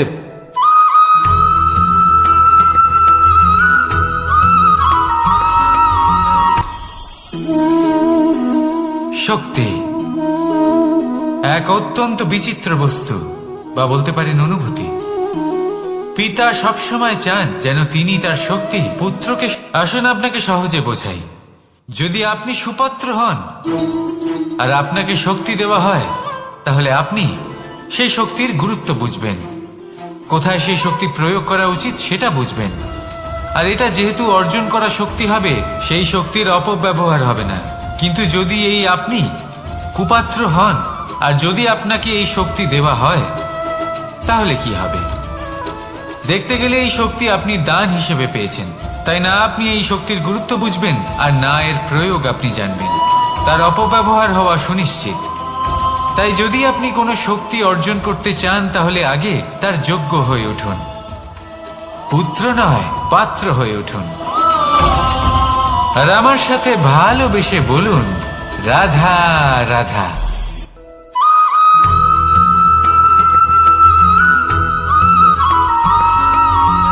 ভালো, শুধু ওনাদের কঠোর ব্যবহার দেখলে আমরা একটু ভয় পেয়ে যাই। এবার ওনাদের এই কঠোর ব্যবহার আমাদের ভালো না লাগলেও অত্যন্ত আবশ্যক, কারণ মাতার থেকে আমরা যে শক্তি লাভ করি তা যেন নিয়ন্ত্রণ হারিয়ে বিধ্বংসী না হয়ে ওঠে। আমরা যেন কোনো কুপথে না চলে যাই, আমরা কখনো যেন দোষ না করে ফেলি। শুধু সেই জন্য পিতা এবং গুরু একটু কঠোর হয়ে ওঠেন, এবং ওনাদের এই কঠোর আচরণ ভবিষ্যতে গিয়ে আমরা অবশ্যই বুঝতে পারি। জীবনে কিছু বছর আমরা এগিয়ে যাই আর তারপর আমরা বুঝতে পারি যে বাবা এবং গুরু আমাদের যথেষ্ট ভালোবাসতেন, কিন্তু ওনাদের ভালোবাসার বহিঃপ্রকাশ আলাদা। প্রয়োজনীয় হলো এটা দেখার, এটা বোঝার যে শুরু থেকে আমাদের প্রতি ওনাদের আচরণ কেমন ছিল। ওনাদের কঠোর হওয়ার পেছনে ওনাদের ভালোবাসাটা বোঝার চেষ্টা করুন, ওনাদের চিন্তাটা বোঝার চেষ্টা করুন, ওনাদের পথপ্রদর্শনের আড়ালে আপনার ভবিষ্যতের জন্য যে পরিকল্পনা ওনারা করেছেন সেটা বোঝার চেষ্টা করুন। তখন আপনারা বুঝতে পারবেন ওনাদের ভালোবাসাকে। আপনার মনের মধ্যে আপনা থেকেই ওনাদের প্রতি সম্মান জেগে উঠবে। নিজের পিতা এবং নিজের গুরু এই দুজনের প্রতি কৃতজ্ঞতা প্রকাশ করুন আর আমার সাথে ভালোবেসে বলুন, রাধা রাধা।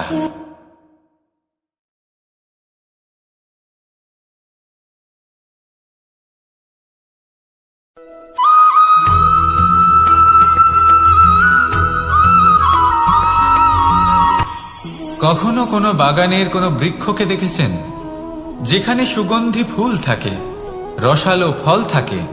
তখন মন প্রফুল্ল হয়ে ওঠে, মন থেকে সেই বৃক্ষের প্রতি ভালোবাসা জন্মায়। কিন্তু যিনি বাগানের মালিক, শুধুমাত্র তিনিই জানেন যে কিভাবে এই বৃক্ষকে আগলে রাখতে হয়, কিভাবে তার পরিচর্যা করলে এতে সুন্দর সুগন্ধি ফুল হবে, রসালো ফল হবে। কখনো কখনো প্রয়োজনের থেকে বেশি রোদ পেলে এই বৃক্ষগুলি শুকিয়ে যায়, প্রয়োজনের থেকে কম রোদ পেলেও এই বৃক্ষ কিন্তু শুকিয়ে যায়। প্রয়োজনের থেকে কম জল যদি পায়, এই বৃক্ষ শুকিয়ে যেতে পারে। প্রয়োজনের থেকে অতিরিক্ত জল যদি পায়, তখনও এই বৃক্ষের শিকড়গুলি নষ্ট হয়ে যেতে পারে। এবার এটাই কিন্তু আমাদের সংসারের সাথেও হয়। আমাদের সংসারের সকল প্রতিভাশালী ব্যক্তি, যেমন লেখক, বিচারক, প্রবক্তা, যোদ্ধা, এদের সবার ক্ষেত্রে এই কথাটাই প্রযোজ্য। যদি বেশি প্রশংসা করা হয়, তাহলেও এরা হারিয়ে যাবেন। প্রয়োজনের থেকে বেশি যদি নিন্দা করা হয়, তখনও তারা নত হয়ে পড়বেন।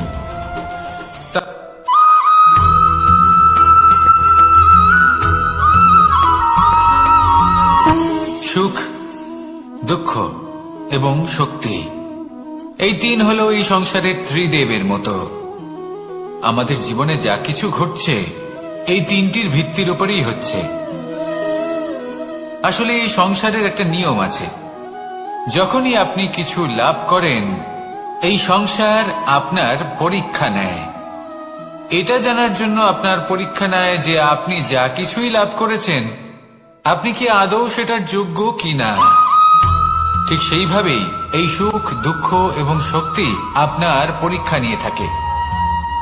যখন সুখ আসে, তখন সে আপনার পরীক্ষা নেয় যে আপনার মধ্যে অহংবোধ জাগ্রত হয়নি তো। যদি অহংবোধ চলে আসে, তাহলে সুখ সেখানেই সঙ্গ ত্যাগ করে। দুঃখ আপনার ধৈর্যের পরীক্ষা নিতে থাকে, আর যদি আপনার মধ্যে ধৈর্য না থাকে, তাহলে এটা আপনাকে আরো বেশি দুঃখের গভীর অন্ধকারে ঠেলে দেবে। সেখানে শক্তি পরীক্ষা নেয় আপনার বিনম্রতার। যদি আপনি বিনম্র না হন, তাহলে হয় এই শক্তি আপনার সঙ্গ ত্যাগ করবে, নয় এই শক্তি বিনম্রতার অভাবে আপনার পতনের কারণ হতে পারে। এই সংসারে যে কোনো ব্যক্তি যিনি এই পরীক্ষায় উত্তীর্ণ হয়ে থাকেন, এই জীবনে তিনি সাফল্য লাভ করেন। আসুন আমার সাথে ভালোবেসে বলুন, রাধা রাধা।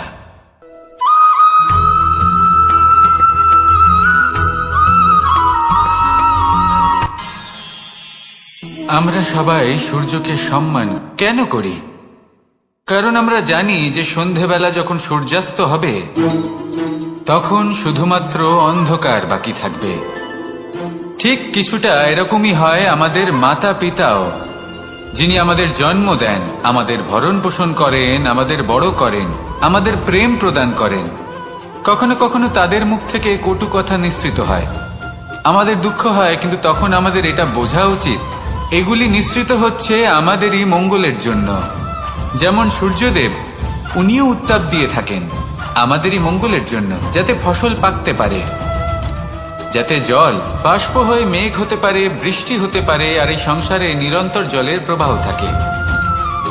আমাদের মাতা পিতা, তাদের কঠোর আচরণ, তাদের কঠোর অনুশাসনের পেছনে লুকিয়ে থাকে ওনাদের ভালোবাসা। আমাদের তা বুঝতে হবে, সসম্মানে ওনাদের গ্রহণ করতে হবে। কারণ ঠিক সূর্যাস্তের পরে যেমন চতুর্দিক অন্ধকারচ্ছন্ন হয়ে যায়, তেমনি আমাদের জীবন থেকে যখন আমাদের মাতা পিতা চলে যায়, তখন আমাদের জীবনেও শুধু এবং শুধুমাত্র অন্ধকারই ছেয়ে থাকে। সেই জন্য নিজের মাতা পিতাকে সম্মান করুন, ওনাদের ভালোবাসা প্রদান করুন। এই মন আর এই জীবন প্রসন্ন হয়ে বলবে, রাধা রাধা।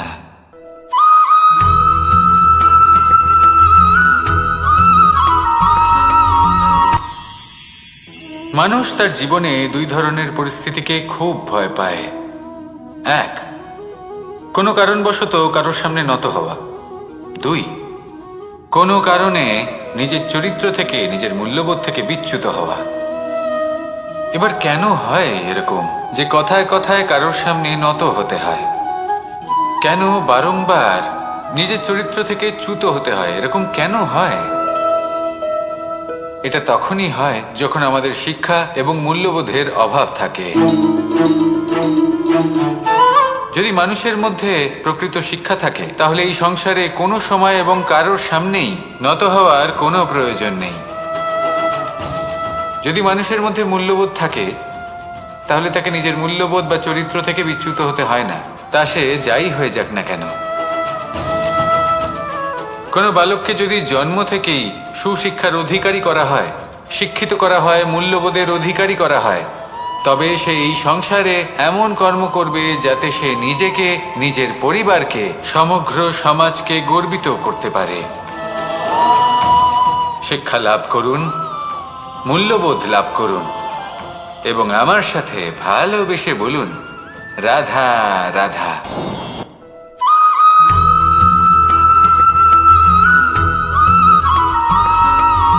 কথায় আছে, প্রত্যেক পুত্র তার পিতার প্রতিচ্ছবি হয়, আর সমস্ত প্রতিচ্ছবি চায় যেন সে তার অস্তিত্ব প্রাপ্ত করতে পারে। পুত্র চায় সে যেন তার পিতার মতো হয় বা কখনো কখনো তার থেকেও শ্রেষ্ঠ হয়। সেটা কোনো অনুচিত ব্যাপার নয়। অনুচিত তখন হয় যখন পুত্র নিজের পিতার মতো হবার স্বপ্ন পূরণ করতে গিয়ে বা তার থেকেও শ্রেষ্ঠ হওয়ার স্বপ্ন পূরণে অনুচিত পথের আশ্রয় নেয়। কারণ তারপরে সে তার পিতার গুণগুলি আত্মসাৎ করতে চায় না। সে শুধুই এটা চায় যে সংসারের চোখে যেন আমি শ্রেষ্ঠ প্রমাণিত হই। এটা অনুচিত।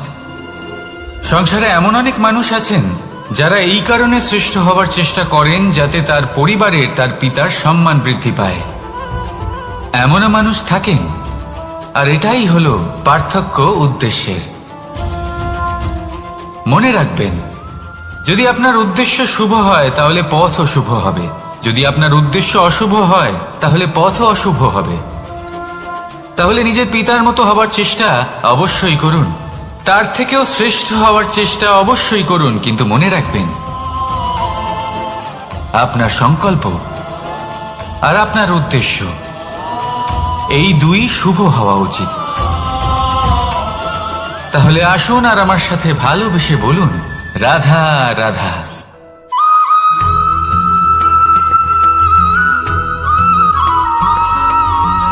এই সংসারের সব থেকে গুরুত্বপূর্ণ তত্ত্ব কোনটা? প্রথম হলো সময়। জন্ম থেকে মৃত্যু পর্যন্ত এই যে সময়, এটাই তো হলো জীবন। দ্বিতীয় হলো জীবন, যাতে আমরা সময়ের সদ্ব্যবহার করি, শ্রেষ্ঠ থেকে শ্রেষ্ঠতর কাজ করার চেষ্টা করি। বহু বছরের এই পরম্পরা, এই সংস্কৃতিকে এগিয়ে নিয়ে যাওয়ার চেষ্টা করি। এই সংসারে আমরা অংশগ্রহণ করতে চেষ্টা করি। তৃতীয় হলো ধন, সেই ধন যা প্রত্যেক ব্যক্তি অর্জন করতে চেষ্টা করেন। এবার এই তিনটি তত্ত্বের মধ্যে একটা সামঞ্জস্য আছে, সমান ব্যাপার আছে। সে ধনই হোক বা সময় হোক বা হোক জীবন। আর সেই সমান ব্যাপার হলো যে যদি আপনি এটা গণনা করতে থাকেন তাহলে তা কমতে থাকে, যদি আপনি এটা ব্যবহার করেন তাহলে তা বাড়তে থাকে। একে সংগঠিত করে রাখতে চেষ্টা করলে এ হাত থেকে ফসকে যায়, কিন্তু যদি আপনি একে সামলে রাখতে শিখে যান তাহলে এমন কাজ করবেন যাতে সংসারের সাথে সাথে পরবর্তী প্রজন্ম লাভবান হবে। যদি কিছু শিখতে চান তাহলে সামলাতে শিখুন, গণনা করা বা সংগঠিত করা নয়। আসুন আর আমার সাথে ভালোবেসে বলুন, রাধা রাধা।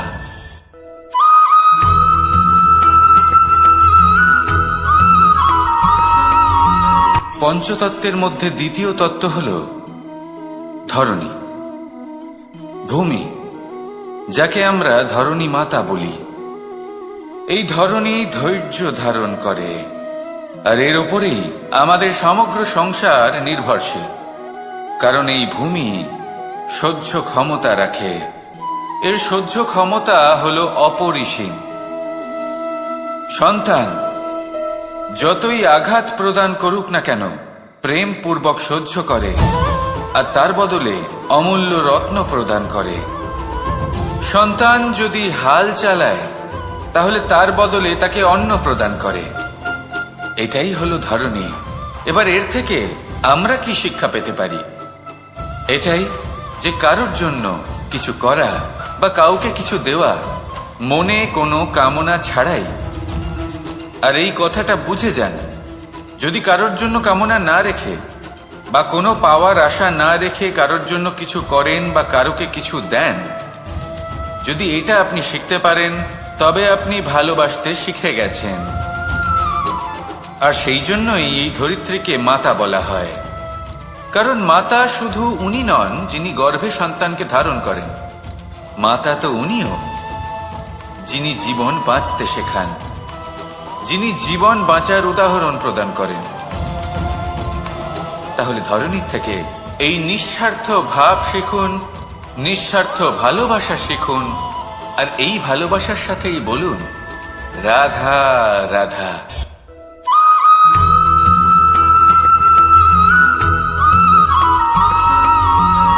এই সংসারে কোনো বস্তু হোক বা ব্যক্তি হোক, তার একার গুরুত্ব কিন্তু খুব বেশি নয়। একটা উদাহরণ হিসেবে বৃষ্টির ফোঁটাকে ভেবে দেখুন।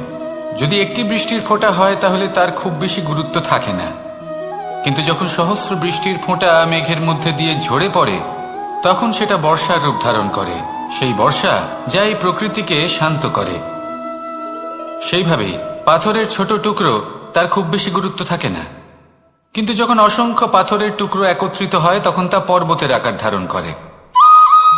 সেইভাবেই কিছু মানুষ যখন একত্রিত হন তখন তৈরি হয় পরিবার, কিছু পরিবার যখন একত্রিত হয় তখন তৈরি হয় সমাজ, যখন অনেক সংখ্যক সমাজ একত্রিত হয় তখন তৈরি হয় রাজ্য। এবার এই রাজ্যের সব থেকে গুরুত্বপূর্ণ ব্যক্তি হতে পারেন রাজা, কিন্তু তাও সেই রাজা একা কিছু করতে পারেন না। যুদ্ধ লড়ার সময় তারও নিজের সৈন্যদলকে প্রয়োজন পড়ে। কিন্তু এই সংসারে এমন একজন ব্যক্তি আছেন যিনি একাই সব কাজ করতে থাকেন, এবং সেই ব্যক্তি হলেন মা। আমাদের জীবনে একজন পিতার ভূমিকা কিন্তু নিঃসন্দেহে অমূল্য, কিন্তু আমাদের সকলের জীবনে যে ভূমিকা একজন মায়ের তা অন্য কারোর থাকে না। একজন মা একাই সন্তানকে বড় করতে পারেন, সংস্কারী করে তুলতে পারেন, তার জন্য পরিশ্রম করেন। আর এত কিছু কাজ করার পরেও তার কাজের জন্য তিনি প্রশংসা অবশ্য পান না। উল্টে যদি সেই সন্তান অনুচিত পথে চালিত হয়, অনুচিত কর্ম করে, তখন সেই মাকেই অপবাদের পাত্র হয়ে উঠতে হয়। আমাদের জীবনে মায়ের যোগদান কতটা সেটা বুঝুন। আপনাকে বড় করে তোলার জন্য উনি কতটা পরিশ্রম করেছেন সেটা বুঝুন। আজ থেকে, এখন থেকে, এই মুহূর্ত থেকে মাকে সম্মান করতে শিখুন। যখন সময় পাবেন, যখন সুযোগ হবে, তখন তার প্রশংসা করুন, ওনারও ভালো লাগবে। আর মায়ের এই মমতার জন্য, তার এই ভূমিকার জন্য আসুন সবাই মিলে আমরা তাকে প্রণাম করি, আর সকলে মিলে ভালোবেসে বলি রাধা রাধা।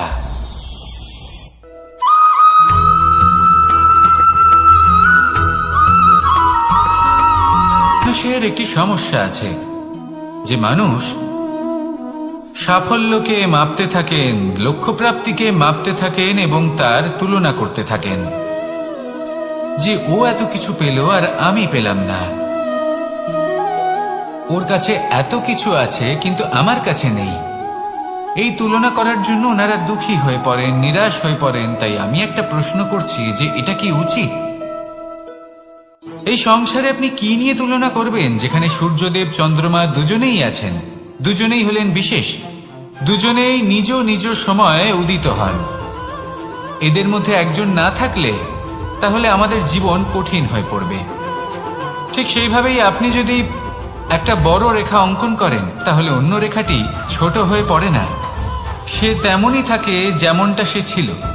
আপনার অস্তিত্ব কখনো ছোট বা বড় হতে পারে না। শুধু তুলনা করার জন্য আপনার এটা মনে হতে পারে।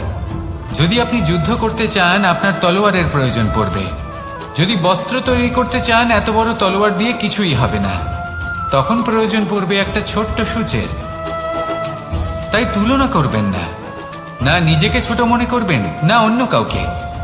সবার সাথে সহযোগিতা করুন, আর যদি তুলনা করতেই হয় নিজের সাথে করুন যে কাল আমি কেমন ব্যক্তি ছিলাম, আজ কি তার থেকে শ্রেষ্ঠ হয়ে উঠতে পেরেছি?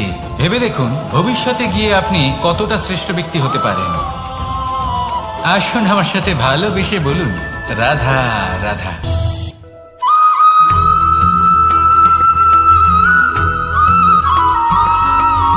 জীবনে অগ্রসর হওয়ার জন্য আমাদের কাকে প্রয়োজন হয়? মাতা পিতা, বন্ধু, প্রেম, সাহায্য, অর্থ, পরিশ্রম, আশা। ভিন্ন ভিন্ন মানুষ ভিন্ন ভিন্ন বিকল্প চয়ন করে। যদি আমি আপনাকে বলি তাহলে জয় আর পরাজয়ের মন্ত্র দুটো শব্দের উপর নির্ভর করে, মেনে নেওয়া আর দৃঢ় হওয়া। যদি মেনে নেন তাহলে হেরে যাবেন, যদি দৃঢ় হন তাহলে নিশ্চিত রূপে জয়ী হবেন। যদি কখনো আপনি ক্লান্ত হয়ে ওঠেন, আপনি দুঃখী হন, পুরোপুরি ভেঙে পড়েছেন, তখন মেনে নেবেন না যে আপনি ভেঙে পড়েছেন, নয়তো হেরে যাবেন। তখন উল্টে স্থির করবেন যে যাই হয়ে যাক না কেন আমি জয়ী হবই।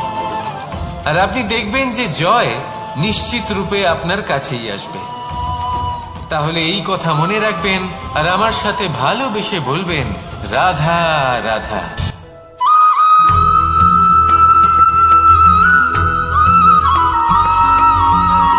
মানুষ ভাবেন যে ধন অর্জন করা হলো অত্যন্ত গুরুত্বপূর্ণ। তিনি আজীবন ধন অর্জন করতে থাকেন, ধন অর্জন করার চেষ্টা করতে থাকেন। সে যাই হয়ে যাক না কেন পরিশ্রম করতে থাকেন। স্বাস্থ্যের দিকে নজর দেন না, না উচিত সময় খাবার খান, না উচিত সময় ঘুমোতে যান, না পর্যাপ্ত সময় পর্যন্ত ঘুমন, কিছুই না। ধন অর্জন করতেই থাকেন। আর কিছু সময় পরে যখন তিনি অসংখ্য ধন লাভ করে ফেলেন, তখন তার সাথে ওনার শরীরে অনেক রোগ বাসা বাঁধে। এইসব রোগের উপচার করতে করতে সেই সমস্ত ধন যা উনি অর্জন করেছেন তা তিনি ব্যয় করে ফেলেন। শেষ পর্যন্ত কি হয়? আমরা যেভাবে এসেছি ঠিক সেইভাবেই ফিরে যাই, ধন এখানেই থেকে যায়। দেখুন, একটা অত্যন্ত গুরুত্বপূর্ণ কথা রয়েছে যে আপনার বোঝা উচিত। এই যে ধন, তার ব্যবহার করুন জীবনকে আরো ভালো করে তোলার জন্য। ধনের সদ্ব্যবহার করা উচিত, এমন যেন না হয় এই ধন আপনাকে ভোগ করে ফেলে। এই জীবনকে নিশ্চিত রূপে আরো শ্রেষ্ঠ করে তুলুন। কিন্তু এই ধন অর্জন করার এই প্রক্রিয়াতে নিজের সারা জীবনকে নষ্ট করে ফেলবেন না। এই জীবন উপভোগ করতে শিখুন আর আমার সাথে ভালোবেসে বলুন, রাধা রাধা।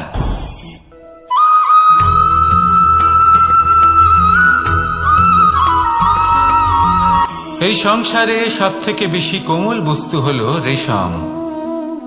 এই রেশম এতটাই কোমল হয় যে এর পুরো একটা থান শুধুমাত্র একটা হাতে ধরা সম্ভব। কখনো ভেবে দেখেছেন এই রেশম কিভাবে হয়? একটি কীট তার লালার দ্বারা উৎপন্ন হয়।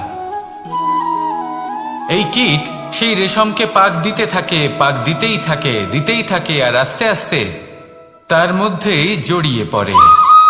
শেষে ওর এই সুন্দর অমূল্য সৃষ্টি রেশমের এই সুতো, তার নির্মাণ কার্য পূর্ণ হয়। কিন্তু তাতেই ও নিজে বন্দী হয়ে যায়। নিজেরই মায়াজালের এই বন্দী গৃহে নিজেই ফেঁসে যায়।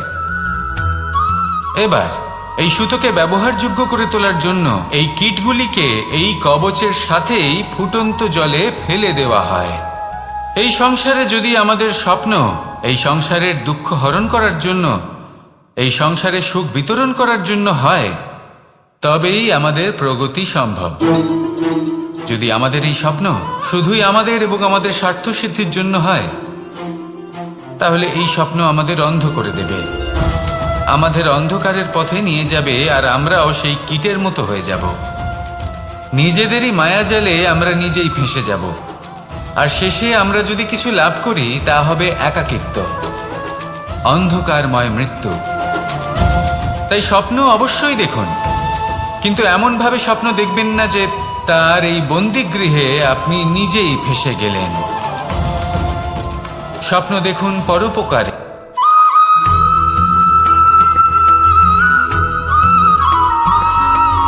কথায় আছে, প্রত্যেক পুত্র তার পিতার প্রতিচ্ছবি হয়, আর সমস্ত প্রতিচ্ছবি চায় যেন সে তার অস্তিত্ব প্রাপ্ত করতে পারে। পুত্র চায় সে যেন তার পিতার মতো হয়, বা কখনো কখনো তার থেকেও শ্রেষ্ঠ হয়। সেটা কোনো অনুচিত ব্যাপার নয়। অনুচিত তখন হয় যখন পুত্র নিজের পিতার মতো হবার স্বপ্ন পূরণ করতে গিয়ে বা তার থেকেও শ্রেষ্ঠ হওয়ার স্বপ্ন পূরণে অনুচিত পথের আশ্রয় নেয়। কারণ তারপরে সে তার পিতার গুণগুলি আত্মসাৎ করতে চায় না। সে শুধুই এটা চায় যে সংসারের চোখে যেন আমি শ্রেষ্ঠ প্রমাণিত হই। এটা অনুচিত। সংসারে এমন অনেক মানুষ আছেন যারা এই কারণে শ্রেষ্ঠ হওয়ার চেষ্টা করেন যাতে তার পরিবারের তার পিতার সম্মান বৃদ্ধি পায়। এমনও মানুষ থাকেন, আর এটাই হলো পার্থক্য উদ্দেশ্যের। মনে রাখবেন, যদি আপনার উদ্দেশ্য শুভ হয় তাহলে পথও শুভ হবে, যদি আপনার উদ্দেশ্য অশুভ হয় তাহলে পথও অশুভ হবে। তাহলে নিজের পিতার মতো হবার চেষ্টা অবশ্যই করুন, তার থেকেও শ্রেষ্ঠ হওয়ার চেষ্টা অবশ্যই করুন, কিন্তু মনে রাখবেন আপনার সংকল্প আর আপনার উদ্দেশ্য এই দুই শুভ হওয়া উচিত। তাহলে আসুন আর আমার সাথে ভালোবেসে বলুন, রাধা রাধা।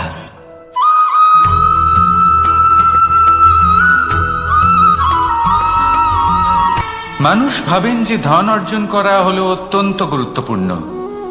তিনি আজীবন ধন অর্জন করতে থাকেন, ধন অর্জন করার চেষ্টা করতে থাকেন। সে যাই হয়ে যাক না কেন, পরিশ্রম করতে থাকেন। স্বাস্থ্যের দিকে নজর দেন না, না উচিত সময় খাবার খান, না উচিত সময় ঘুমোতে যান, না পর্যাপ্ত সময় পর্যন্ত ঘুমন, কিছুই না। ধন অর্জন করতেই থাকেন, করতেই থাকেন। আর কিছু সময় পরে যখন তিনি অসংখ্য ধন লাভ করে ফেলেন, তখন তার সাথে ওনার শরীরে অনেক রোগ বাসা বাঁধে। এইসব রোগের উপচার করতে করতে সেই সমস্ত ধন যা উনি অর্জন করেছেন তা তিনি ব্যয় করে ফেলেন। শেষ পর্যন্ত কি হয়? আমরা যেভাবে এসেছি ঠিক সেইভাবেই ফিরে যাই, ধন এখানেই থেকে যায়। দেখুন, একটা অত্যন্ত গুরুত্বপূর্ণ কথা রয়েছে যে আপনার বোঝা উচিত। এই যে ধন, তার ব্যবহার করুন জীবনকে আরো ভালো করে তোলার জন্য। ধনের সদ্ব্যবহার করা উচিত, এমন যেন না হয় এই ধন আপনাকে ভোগ করে ফেলে। এই জীবনকে নিশ্চিত রূপে আরো শ্রেষ্ঠ করে তুলুন। কিন্তু এই ধন অর্জন করার এই প্রক্রিয়াতে নিজের সারা জীবনকে নষ্ট করে ফেলবেন না। এই জীবন উপভোগ করতে শিখুন, আর আমার সাথে ভালোবেসে বলুন, রাধা রাধা।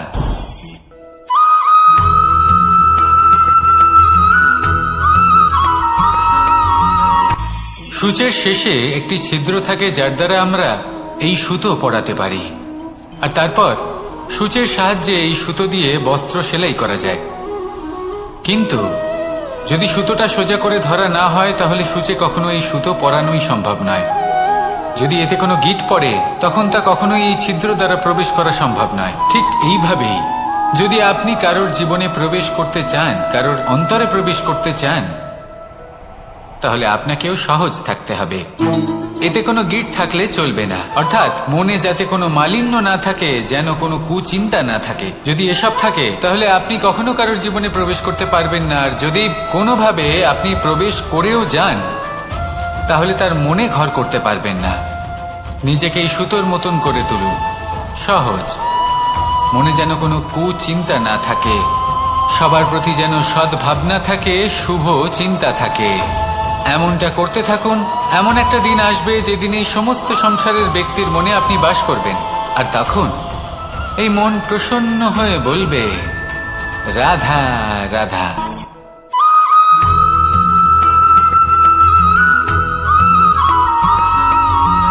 এবার অনেক সময় মানুষের মনে এরকম প্রশ্ন আসে যে এই সংসারে সব থেকে বড় বিপদ কি? কেউ বলে ধর্ম সংকট, আবার কেউ বলে প্রাণের উপর আসা সংকট। প্রত্যেক মানুষের জীবনে বিভিন্ন সংকট আসে, আর এই সমস্ত সংকট অত্যন্ত বিচিত্র হতে পারে। এই সমস্ত সংসার হলো সংকট দ্বারা পরিপূর্ণ। ঠিক আছে, আপনাকে একটা উদাহরণ দিই। একজন ধনী ব্যক্তি, এবার ওনার জীবনে সংকট কি হতে পারে? সংকট এটাই যে কেউ তার সম্পত্তি চুরি না করে নেয়, আমরা বুঝতে পারছি। এবার একজন চোর, তার জীবনে সংকট কি হতে পারে? যে চুরি করার সময়